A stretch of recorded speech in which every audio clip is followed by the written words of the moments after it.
Tremulok. Greetings, Dovahkiin. Welcome to the show. Today I want to start focusing and discussing a little bit on the idea of how to build a deck based on a curve. And the idea behind that is just simply being able to answer the question of what am I doing on each turn as the game progresses? Do I have something that I can play on turn 1, turn 2, turn 3, and so on? So I've put together today a warrior deck to try and demonstrate this. And right off the bat, I've got two 1-drops. 1-drops are a very interesting but very important part of the game that shouldn't really be dismissed. Not having them in a deck can actually cripple you, because what's going to happen is just simply passing the turn on every single time during that first turn isn't doing anything, and that's not always helpful. Now there are of course certain builds and other ways of building a deck, but I always like to try and at least have the idea in mind of I want to do something each turn, and that's what I'm trying to focus a little bit on here.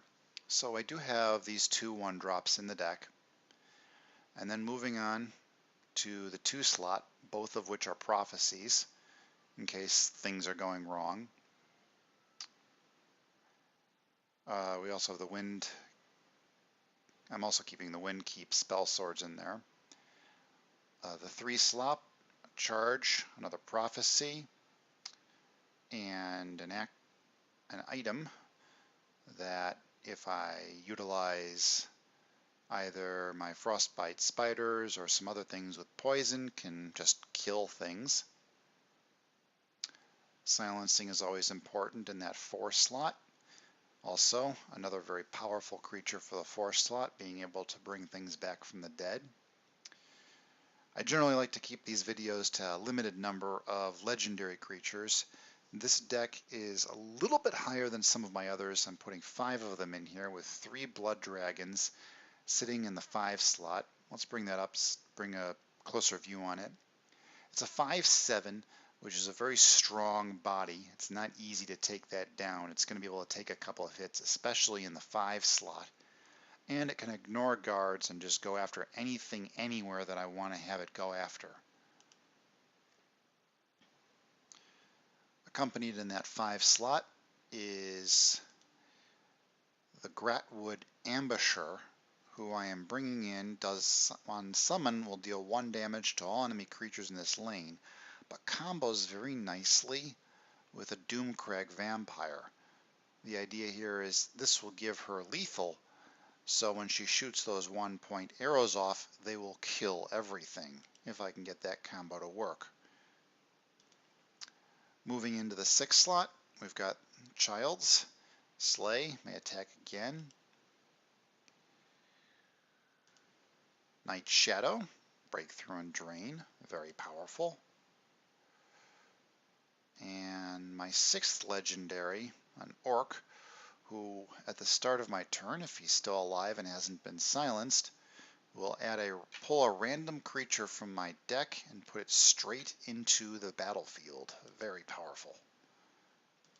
And last but not least is one of the cards that I personally regard as being one of the single most powerful cards in the game, Unstoppable Rage. This card has the ability to single-handedly change the game, as it will cause a friendly creature to deal damage equal to its power to all other creatures in the lane, including my own.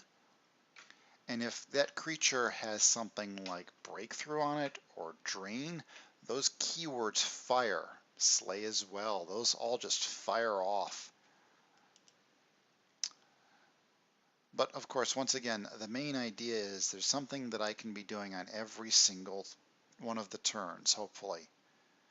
I'm going to play a game here and hopefully attempt to show how that works.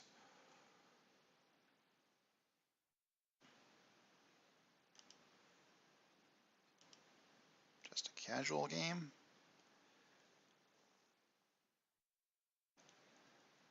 And we are off to the races.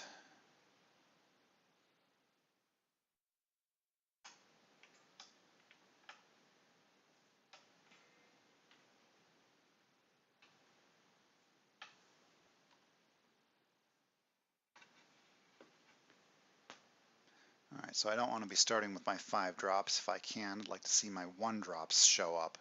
And fortunately, it doesn't look like that's going to happen. But I do have some 2 drops available to me. So I do unfortunately have to pass on turn 1. At least once I get into turn 2, I'm going to be able to start doing things. And it looks like my opponent does have a 1 drop. Ooh, great 6 drop. I don't want to be taking early damage, so let's put that here and hopefully trade. My opponent did nothing. Alright, so I'm going to go straight into my 3 drop with the charge unit. Go in for an early hit. I haven't drawn a 4 drop yet.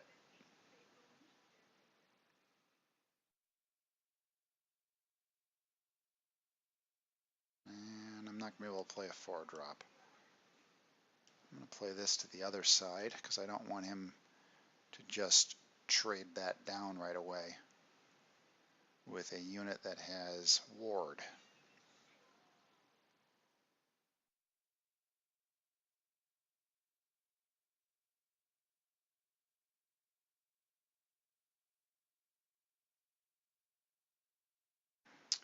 Oh, he's just baiting me here. Alright, my 5 drop comes into play. Take both of these out. This will turn into something else, but I always generally like to take those out early rather than late, because the later the game goes and the more magicka my opponent generates, the better creature he's likely to get. And in this case, he got a 0 drop, which is just going to trade with that. And now we go into the 6th slot where I've got now 3 options. I'm going to play the best one I've got available to me.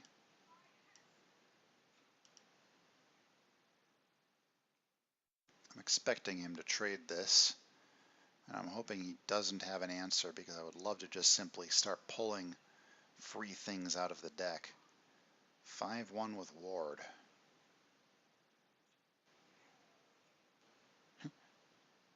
Yeah, a little 1 drop there.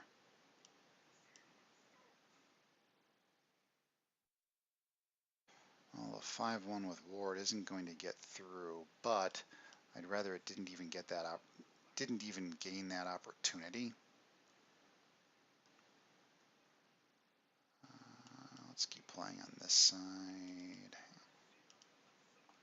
This is another important function of the curve. So even though I didn't have a 7 drop here, the fact that my lower drops were available to me lets me fill up the field. Yeah, and he really wanted me to get rid of that.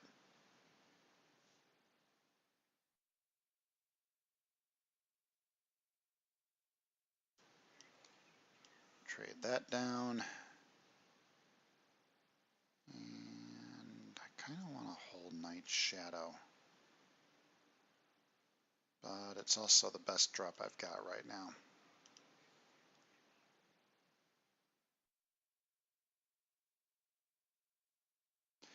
Another important aspect of what's going on here is, at the moment, at the very least, I'm acting and my opponent is reacting. And that's ideally what I would always like to see happen. So here comes a fun trick. This goes here. And then Arcano takes a point of lethal damage and dies. Now the downside to everything that's going on here is that I just ran out of cards. And this is not something I ever want to see happen. Now, of course, in this demo deck, that's quite fine.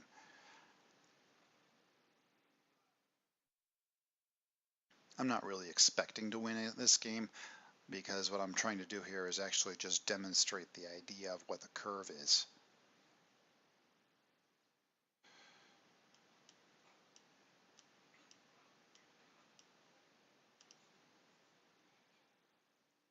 And even if I lose this game, I'm going to feel confident that I have successfully demonstrated what that is.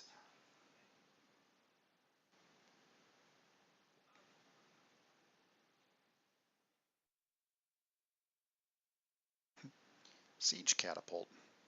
You know, I actually think that's something of an underappreciated unit, and that nobody really runs it.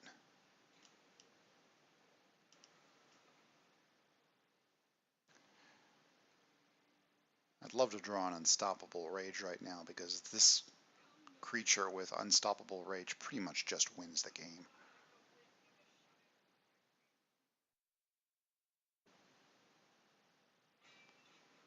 Ooh. And unfortunately I didn't draw it.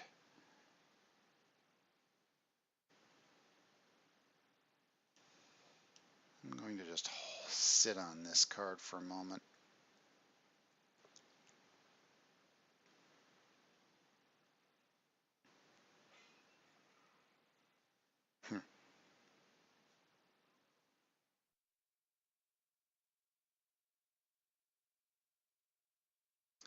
Blood Dragon. That's a good card.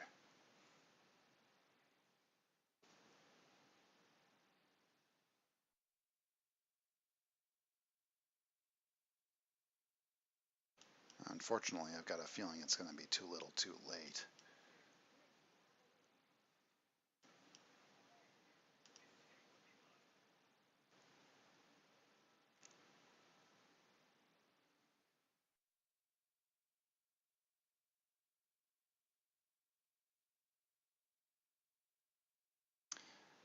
And that was a fun little game. I'm going to generate another video or two based on the idea of a curve. But for right now, I hope you have enjoyed at least this part of the chapter, and I will see you all during the next show.